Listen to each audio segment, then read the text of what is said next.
Okay, no repercussions for doing this. I guess the proper way to start this off is to introduce myself. My name is Dorian Green. I'm not the average seeker, to put it simply. Now, if you don't understand some of these terms, don't worry. I'll get to explaining them eventually. Now, because I'm a seeker, I obviously still seek for the objects, but not for the usual reasons. Not for greed, not to bring the destruction of everything. I seek to be strong-minded, and I do it for fun, just because. But I also seek knowledge. I find information on them to help any fellow seekers, whether their intentions be good or ill. In this log, I'll be explaining the knowledge I have hunted for. Now keep in mind, not everything about the objects or the holders will be fully explained in this log. There's very few that even seekers who have met 300 holders could explain about them. But I'll try and explain as best I can.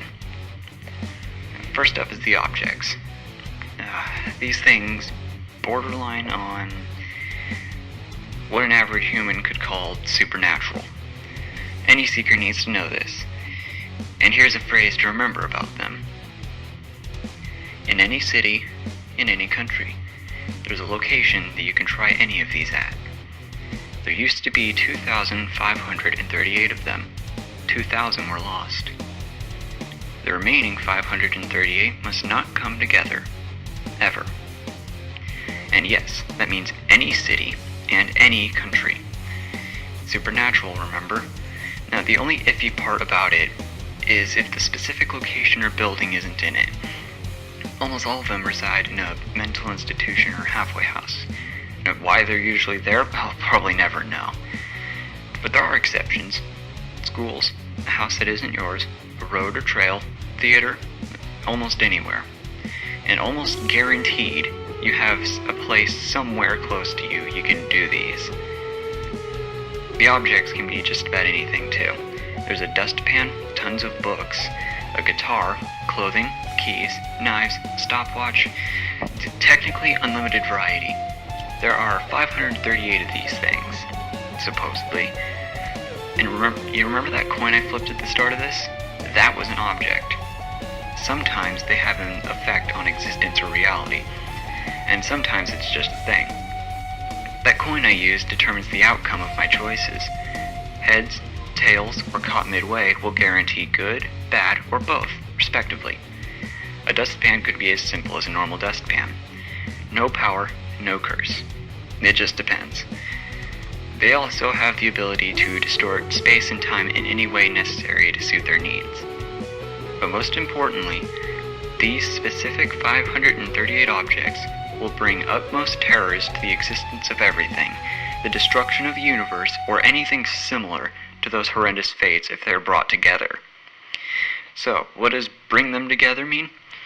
What that means is one seeker needs to obtain all 538 objects and perform the specific instructions to do so. Your little group of 3 won't destroy the world as best buddies and all thanks to teamwork. No, one of you must betray the others and rob them of their objects and leave them to suffer the end of everything in the cruelest manner possible, all thanks to your desire to bring the end of everything. I'm sorry. I think I got a little carried away there. Now, I know that may have seemed a little harsh, but believe it or not, that's the average seeker roaming the world for all of the objects. Next is the holders. They're the beings you have to encounter and sometimes outsmart to receive their object. In simplest terms, the holders hold the objects. The object's ability to alter the fabric of reality is needed by a holder to manifest it in the necessary form. There seems to be a relationship between a holder and object, because most objects actually need a holder. One can't exist without the other. I'm really not sure why that is, but there's probably a logical reason, if there's any logic behind it. And there have been a few names in context that they can be called, such as they, them, he, she, it, we, and any other such titles for someone or something. And when you enter the institution, or whatever place you need to be in, they're the ones you ask to see. An example of this is, when you approach the front desk, ask to visit someone who calls himself the holder of the end. The person's response will tell you if you're either on the right track, or you better run and pray they don't find you. You must do specific things in a very specific way to complete the holder's tasks. If they find you worthy enough and follow these instructions flawlessly, they'll give you their object, with the only cost being your sanity, or maybe just another chunk of it. Doing these tasks and getting the objects is some pretty mind-shattering stuff, just to warn you now. Even when following the employee down a hallway, you could have your sanity scrapped from your entire being. You probably won't survive it either. It just depends. Now, you must be strong-minded and even stronger-willed when doing these tasks. Sometimes the circumstances could drive you to the edge of your sanity, possibly even making you wish to end your own life. But of course you shouldn't do that. You just need to stay determined and focused on the priorities at hand.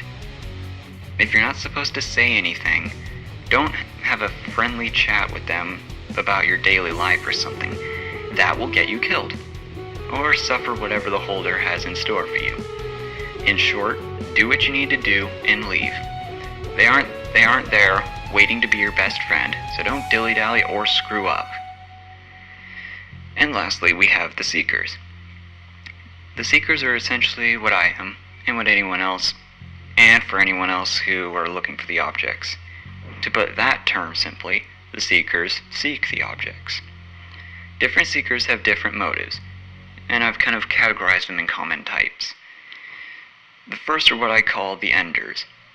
These are the ones who will do anything to get all of the objects and bring eternal pain and torment to everything in existence. Also are the Players.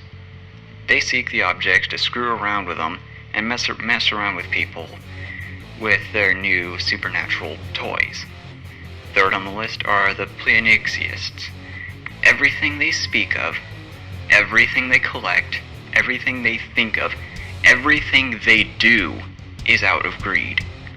Their desires vary, but all executed and leading in the same way. And they're seekers like me, what I like to call the infiltrators. We give our knowledge to anyone who wants it or needs it, but for some form of price. I'll let you figure out what my price for knowledge is.